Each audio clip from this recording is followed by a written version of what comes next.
Okay everyone, चलो आप जुड़ जाओ, अपने दोस्तों तक लिंक पहुंचाओ फटाफट फटाफट। कोई भी सपना साकार करने के लिए सबसे जरूरी है सही कोच का होना। चुनिए अमोल कासर्स कॉमर्स एकेडमी को और करें अपने 11th 12th CACSCMA का सपना साकार। Download the app now. Okay so दोस्तों, आज मॉर्निंग में हमने चैप्टर नंबर 3B का types of price elasticity of demand ये चैप्टर हमने समझा था, बहुत ही आराम से समझा था। और उतना तो सर गारंटी है कि जो अगर इस वीडियो को प्रॉपर देख ले सही ढंग से, उसे वो क्वेश्चन का आंसर वहीं पे याद रह जाएगा with proper conceptual understanding. 3A की बात करूं तो ऑलरेडी पहले दो चैप्टर्स, ऑलरेडी दो पार्ट उस पर्टिकुलर चैप्टर के मैं बना चुका हूं, और आज ये तीसरा पार्ट में लेके आ रहा हूं एक्सेप्शंस का। और बहुत ही सही ढंग से आराम से इस यूनिट को, इस क्वेश्चन को भी हम करेंगे, क्योंकि पेपर में अगर आगे तो हमें लिखते आना चाहिए, अगर इसके ऑब्जेक्टिव आगे तो भी हमें लिखते आना चाहिए, यही हमारा पर्पस है करके।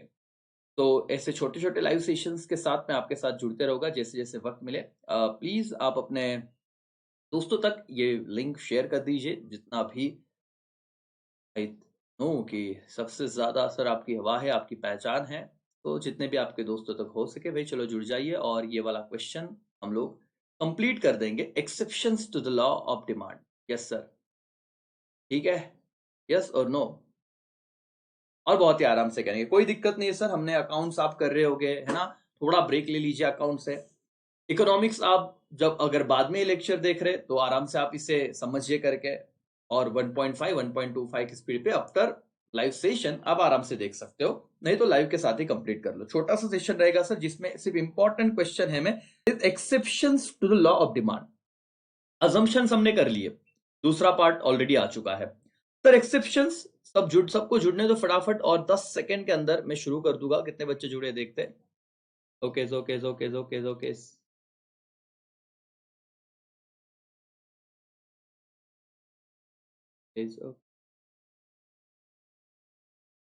चलो चलो चलो।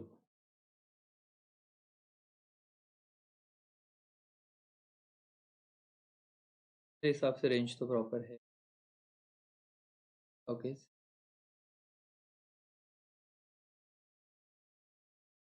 वो भी कर देंगे दोस्तों। चलो, मैं सारे दोस्तों तक लिंक पहुंचा दो। और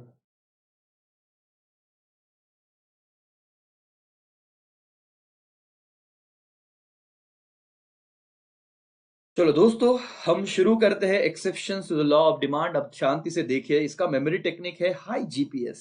जीपीएस तो तुमने सुना ही रहेगा, जीपीएस सिस्टम, बोलो यस और नो।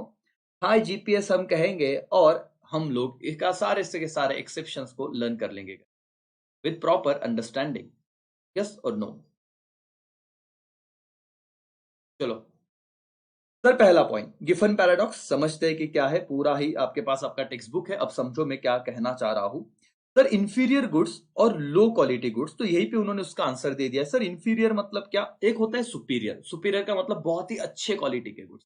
और इंफीरियर जो उन्होंने कहा था low quality goods sir, are those goods whose demand does not rise even if the price falls. Sir अब लॉ ऑफ डिमांड क्या कह रहा था? Other things being constant, when price raise demand falls, when price falls demand क्या होनी चाहिए sir? बढ़नी चाहिए, राइज। तो ये तो हमारा लॉ ऑफ डिमांड था कि ऐसा अगर हुआ तो ठीक है, और ऐसा नहीं हुआ मतलब सर कुछ तो गड़बड़ है दया, ऐसे वाली बात थी। तो एक्सेप्शंस में सेम वही चीज चल रहा है सर। आप अगर गिफन पैराडॉक्स ये वाला वर्ड लिखो तो याद रखना आपको कौन से गुड्स के बारे में बात करना है, इंफीरियर। अगर ये वर्ड याद नहीं आए तो लो क्वालिटी गुड्स, और लो क्वालिटी की गुड्स में क्या लिखोगे सर? वो वाली बात कि सर इस पर्टिकुलर गुड्स का डिमांड बढ़ ही नहीं रहा है, even though price falls. Price अगर गिरा तो डिमांड तो बढ़ना चाहिए ना, लेकिन इंफीरियर गुड्स में ऐसे हो ही नहीं रहा है। At time demand decrease when the price of such a commodity fall. इसीलिए तो सर एक्सेप्शन है कि प्राइस गिर रहा है, डिमांड भी गिर रहा है, ऐसे तो भाई गलत चीज हो जाएगी। देखते हैं सर रॉबर्ट गिफन ने क्या ऑब्जर्व किया। Sir Robert Giffen observe his this behaviour in England in relation to bread. He noted that when the price of bread declined, अब इंग्लैंड में ब्रेड ये चीप क्वालिटी का गुड्स, इंफीरियर गुड्स माना जाता था, इसको कंपेयर किया हुआ है मीट से। People did not buy more because of increase in their real income or purchasing power. They preferred to buy superior goods like meat this is known as Giffen paradox. Sir खत्म हो जाएगा। आप लोगों को Giffen paradox ये भी पूछते हैं कभी कभी, what do mean by Giffen paradox? Simple सी चीज है सर कि एक पर्टिकुलर कमोडिटी का प्राइस कम होने के बावजूद लोग उसको डिमांड नहीं करते। वो पैसा जो बचा हुआ है या उनका इनकम जो बढ़ा हुआ है, रियल इनकम, मेरे रेगुलर सेशन में इसका मैंने बहुत डिटेल में एक्सप्लेनेशन किया हुआ है रियल इनकम कैसे करके, लेकिन आज टू द पॉइंट बात करते हैं। जो रियल इनकम सर बढ़ा हुआ है तो लोगों ने उस चीप गुड्स को छोड़ के कुछ अच्छे क्वालिटी के गुड्स के पास वो शिफ्ट हुए। तो हम बात कर रहे हैं इंफीरियर गुड्स की कि प्राइस कम होने के बाद डिमांड क्या हो गया सर? कम हो गया। This is given paradox. खत्म सर। तो जी से क्या था? जीपीएस में एक जी है सर, उस जी से हम क्या बोलेंगे? Given paradox. बोलो मेरे साथ, क्या कहेंगे सर? Given paradox, everybody. दूसरा, अब तो सर एक्सेप्शंस खत्म हो गए। जीपीएस, पी से क्या है सर? Prestige goods. दो पी है।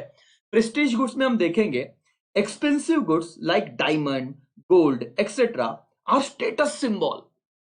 अरे सर आज तो आईफोन लेके हम ऐसे चल रहे हैं, भले 1.5 लाख का आईफोन है ना, और हम क्यों दिखा रहे आईफोन है तो सर हवा है। तो सर ये भले महंगा है फिर भी डिमांड है ना, तो ये क्या हो गया? Prestigious good, show off, status symbol है sir. So rich people buy more of it they even their price are high. Sir prestigious goods में क्या? सिंपल सी तो लैंग्वेज है सर, कोई दिक्कत नहीं है। हम यहाँ पे एक ही चीज ध्यान में रख रहे हैं कि प्राइस बढ़ने के बावजूद यहाँ पे डिमांड कम नहीं हो रही सर। क्या हो रहा है? डिमांड बढ़ रहा है, और जब प्राइस भी बढ़ेगा डिमांड भी बढ़ेगा। ये तो एक्सेप्शन हो गए sir. P for prestigious goods, अंदर लिखोगे 2 point sir. Expensive goods like क्या? डायमंड, गोल्ड्स एक्सेट्रा, ये क्या है? स्टेटस सिंबल है। दूसरा पॉइंट, सो रिच पीपल, ये वर्ड इंपॉर्टेंट है सर, ये लिखना चाहिए आपने। Rich people buy more of it even when their prices are high. ज्यादा प्राइस है फिर भी ज्यादा खरीदे जा रहे हैं सर, दैट्स वाई ये एक्सेप्शन में आएगा। 2 पॉइंट हमने लर्न कर लिए सर। जीपी, पी फॉर क्या? प्रेस्टिजियस गुड्स, 2 पी आने वाले हैं। तो सर दूसरा पॉइंट भी पी से हम देख ही रहते हैं, दैट इज प्राइस इल्यूजन। क्या है sir price illusion? Consumer have an illusion that high price goods are of better quality. आपको कहा जाएगा मैडम ये 10 रुपए की चीज है और ये 12 रुपए की चीज है, देखो आपको जो लगता है आप ले लो। हम दिमाग में सोचते रहे यार 2 रुपए ज्यादा है लेकिन शायद इसका क्वालिटी अच्छा रहेगा, भाई ये रख लो और 12 रुपए वाली चीज हमें दे दो। ये क्या हो गया सर? ये हमारा इल्यूजन है, भ्रम है कि ज्यादा महंगी चीज ज्यादा अच्छी होगी, और उनका मार्केटिंग स्ट्रेटेजी है। आपको 2 प्रोडक्ट दिखाएंगे, सर ये प्रोडक्ट 2000 का है, ये प्रोडक्ट 2050 का है। आप बोलोगे 50 रुपया जाएगा लेकिन अच्छा खरीदते हैं। This is known as price illusion. Consumer को लगता है कि high price goods are better quality, ये आपको लिखना है प्राइस इल्यूजन में। देयरफॉर, इसीलिए the demand for such a goods tend to increase when what? Rise in the price. आप अपने लैंग्वेज में लिख दो। तो इस इल्यूजन की वजह से प्राइस बढ़ने के बावजूद भी डिमांड क्या रहता है? ज्यादा रहता है। For example, branded product which are expensive are demanded even at high price. तो ब्रांडेड गुड्स की बात करो सर, जितना महंगा, बाटा का शूज, लोग को लगता है सर महंगा है लेकिन क्वालिटी है करके, तो ज्यादा क्या रहेगा? डिमांड रहेगा। यस, डन, खत्म सर। चलो जी, पी, पी तो हमारा खत्म हो गया। पी से 2 पॉइंट थे। बोलो दोस्तों पी से कौन से 2 पॉइंट थे? मेरे साथ ही लर्न करना है। जी से तो क्या था सर? Giffen paradox. पी से 2 पॉइंट थे। एक क्या था पॉइंट सर? प्रेस्टीज गुड्स वाला। प्रेस्टीज गुड्स पता है ना, स्टेटस सिंबल। और एक पी क्या था? Price illusion. इल्यूजन मतलब भ्रम कि जितना प्राइस ज्यादा उतना क्वालिटी ज्यादा। डन हो गया। एस देखते हैं सर। एस से हमारा पॉइंट बनेगा स्पेक्यूलेशन। स्पेक्यूलेशन का मतलब तो आपको पता ही है दोस्तों, बहुत सिंपल सी बात है, अंदाजा लगाना। सर अंदर लिखते आना चाहिए लेकिन हमको, चलो वर्ड तो लर्न हो जाएंगे, अंदर का क्या करे सर? कंटेंट का। चलो समझा, इकोनॉमिक्स अगर समझा तो लिखते आता है, बिना समझे रटोगे तो फिर 10 मिनट बाद लगेगा अरे क्या पढ़ा था। स्पेक्यूलेशन आपको अपने वर्ड्स में लिखते आना चाहिए, यही इंटेंशन रखिए। क्या है sir? The law of demand does not hold true when people expect price to rise still further. अरे बाप रे। In this case, although the price have risen today, बढ़ा है, consumer will buy more, demand more in anticipation of what? Further rise in price. Sir आपको मैं यहां पे बताता हूं, चलो। कोई चीज अगर 10 रुपए की थी और उसका प्राइस सर 12 रुपए हुआ, लॉ ऑफ डिमांड के हिसाब से बताना, प्राइस इंक्रीज हुआ कि डिक्रीज हुआ? बोलो मुझे फटाफट। प्राइस इंक्रीज हुआ। तो अगर प्राइस बढ़ेगा तो डिमांड बढ़ना चाहिए कि कम होना चाहिए? Law of demand normal case में बताओ, अगर सर प्राइस बढ़ा तो डिमांड कम होना चाहिए। अच्छा, तो ये कंज्यूमर है, ये देख रहा था गुड्स जब 10 रुपए का था तब उसने 1 यूनिट खरीदा। गुड्स जब 12 रुपए का हुआ तो इसने खरीदना ही नहीं चाहिए था, क्योंकि प्राइस बढ़ा तो सर डिमांड कम हो जानी चाहिए थी। लेकिन इस भाई ने गुड्स जब 12 रुपए के हुए तो 5 यूनिट खरीद लिए। When price raise demand also raise. Sir ये तो एक्सेप्शन हो गया, लेकिन ऐसा क्यों? क्योंकि इन भाई साहब को लग रहा है फ्यूचर में इस गुड्स का प्राइस 20 रुपया हो जाएगा। वेन कंज्यूमर थिंक दैट, क्या सर, कि जो प्राइस अभी 10 का 12 हुआ है, 2 रुपए से बढ़ा है और वो 20 तक जा सकता है, प्राइस बढ़ेगा तो बढ़े हुए प्राइस पे वो आज क्या करता है, ज्यादा खरीदता है। तो प्राइस इंक्रीज हुआ, उसने ज्यादा खरीदा, ये क्या हो गया, एक्सेप्शन हो गया लॉ ऑफ डिमांड को। प्राइस बढ़ रहा है फिर भी डिमांड बढ़ रहा है, यही आपको यहां पे लिखना था स्पेक्यूलेशन में sir. For example, price of oil, sugar, etc. tend to rise before Diwali, or so people go on purchasing more at high price as they anticipate that price may rise during the Diwali. Yes sir, अगर oil का price 100 रुपए आपको मिल रहा था करके और 110 हो गया, लेकिन आपको पता है दिवाली आने वाली हो 150 भी हो सकता है, तो आप 110 पे भी ज्यादा खरीद लोगे। स्पेक्यूलेशन वाला पॉइंट खत्म। एवरीवन समझा कि नहीं समझा बोलो दोस्तों? जीपीएस हमने खत्म कर दिया। सर एक्सेप्शंस मेरे साथ कर लो यार, जैसे जैसे मैं लाइव आ रहा हूं, और आप लोग अगर बाद में भी देख रहे हो तो ठीक है, लेकिन ये यहीं पे लर्न हो जाना चाहिए और टेंशन नहीं रहना चाहिए। बोलो स्पेकुलेशन एक्सेप्शन है सर, एक्सपेक्शन यस वही है। स्पेकुलेशन में भी है कि फ्यूचर प्राइस के बारे में हम सोचते हैं करके बढ़ जाएगा वगैरह, लेकिन लिखते आना चाहिए आपको, प्रॉपर लिखते आना चाहिए। आप क्या लिखोगे, अपने वर्ड में भी लिखोगे तो कंज्यूमर प्राइस बढ़ने के बावजूद ज्यादा डिमांड करता है। Why sir? Because he think that कि फ्यूचर में और प्राइस बढ़ सकता है, and that is speculation, future expectation sir, ऐसे वाली बात है। ओके इस्माइल, जीपीएस डन हो गया। जीपीएस, जी से बताओ सर क्या था, गिफन पैराडॉक्स। पी से क्या था सर, प्रेस्टिजियस गुड। पी से क्या था सर बताओ, प्राइस इल्यूजन। एस से क्या था, अरे एस से क्या था, speculation. Sir GPS 4 point done, yes sir. चलो एच से जाते हम लोग, बहुत ही सिंपल पॉइंट है सर। एच से है हैबिचुअल गुड्स। हैबिचुअल गुड्स मतलब बताता हूं sir, due to habits of, क्या sir, habit of consumption certain goods like tea is पर, okay, is purchase in required quantity even at what बेटा, higher price. यहाँ पे तो इन्होंने टी दे दी। मैं बताओ आपको हैबिचुअल गुड्स सुट्टा है ना, कुछ दोस्त रहेंगे तुम्हारे, नहीं तो किसी और के सर, या तुमने कई उदाहरण देखे रहेंगे कि हैबिचुअल गुड्स का प्राइस कितना भी बढ़ा, कितना भी बढ़ा, कितना भी बढ़ा, ये लोग परचेस करना नहीं छोड़ते सर। प्राइस बढ़ा लेकिन उनका कंजम्पशन कम नहीं होता, तो ये वाला सीन किस में आ जाएगा सर, ये एक्सेप्शन में आ जाएगा कि दो हैबिचुअल गुड्स का प्राइस बढ़ा लेकिन हैबिट लग चुकी है, तो वो खरीदेंगे ही बढ़े हुए प्राइस पे। मोर प्राइस मोर डिमांड, होता ही होता है सर। तो हैबिचुअल गुड्स से कहा जाएगा। एंड लास्ट पॉइंट दोस्तों, इग्नोरेंस वाला पॉइंट है। अंदर क्या लिखना है, बहुत बार क्या होता है, some time due to ignorance of people buy more of commodity at high price. मतलब sir, this may happen when consumer is ignorant about the price of that commodity in other places. Sir ये नहीं समझा। Sir क्या होता है, हमारे यहाँ पे सपोज ये अपना महाराष्ट्र है, महाराष्ट्र के नासिक में मैं रहता हूं, और सर मुंबई में एक प्रोडक्ट मिल रहा था 20 रुपए का, वो नासिक में मैंने खरीदा 100 रुपए का।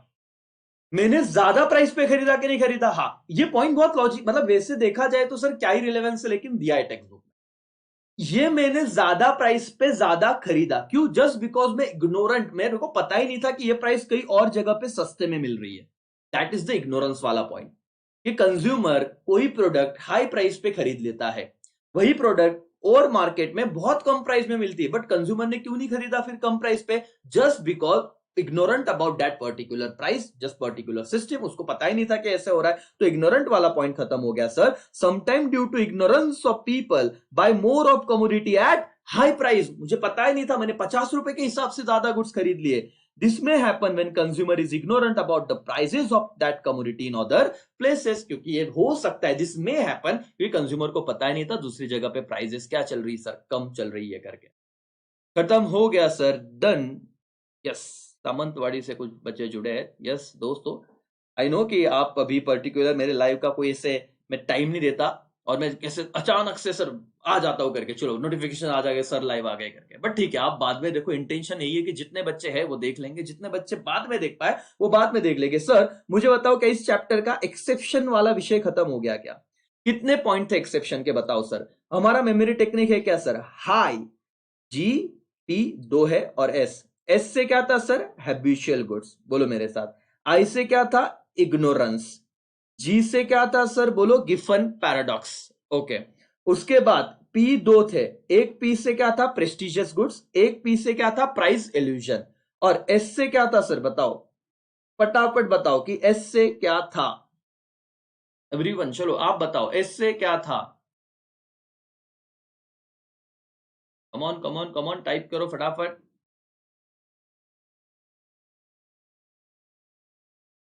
वेरी गुड, एक आंसर आया सर समीक्षा का, speculation, speculation, yes yes yes yes, speculation.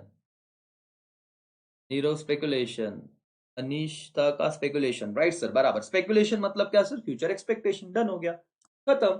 ऐसा आप अगर धीरे धीरे पढ़ो तो आराम से, आप लोगों को नहीं लगता कि सर इतना टाइम है तो इकोनॉमिक्स तो सर पहले 5 चैप्टर चलता, और पहले 5 भी छोड़ो, 3A 3B में थोड़ा समझना है और उसके बाद लर्न करना है। 4 1 अगेन टेक्निकल, अब ज्यादा दिक्कत नहीं आपको, सप्लाई। 5th 1 तो फॉर्म्स ऑफ मार्केट बहुत ही सिंपल है, बस ये चीज याद रखना। तो दोस्तों एक छोटा सा लाइव सेशन था जिससे रिलेटेड मैं आपके साथ जुड़ा था। थैंक यू सो मच, मिलते हैं थोड़ी देर बाद, जैसे मुझे वक्त मिले तो मैं आपके साथ कनेक्ट जरूर करूंगा। बट पढ़ते रहो, इकोनॉमिक्स सिंपल है, उसे सिंपल ही बनाए रखो, कोई जरूरत नहीं है सर चीजों को कॉम्प्लिकेटेड करने की। 3 पार्ट हुए इस चैप्टर के, मैंने पूरा रेगुलर बैच जैसा पढ़ा है, लेकिन सर 2-3 घंटे के ज्यादा वक्त नहीं लगा। अगर आप पेपर से आने के बाद मेरे ये लेक्चर वापस भी देखते हो सर, तो 10 तारीख को अकाउंट के आने के बाद 3A 3B अगर आपका थरोली खत्म हो जाता है तो 24 मार्क गारंटी ना सर। 8 मार्क्स का सवाल कोई भी आने दो इस चैप्टर से, आपको लिखते जरूर आएगा। ऑब्जेक्टिव तो सर साथ में ही कंप्लीट हो रहे हैं, जैसे हम कंसेप्चुअल देख रहे हैं। बात खत्म, समझा? आप टेंशन मत लो सर, इकोनॉमिक्स में आपको जरूर अच्छे मार्क्स मिलेंगे, बस आप इकोनॉमिक्स को शांति से कामली हैंडल करो और समझ के जाओ, याद जरूर आएगा करके। ठीक है दोस्तों, चलो, थैंक यू सो मच।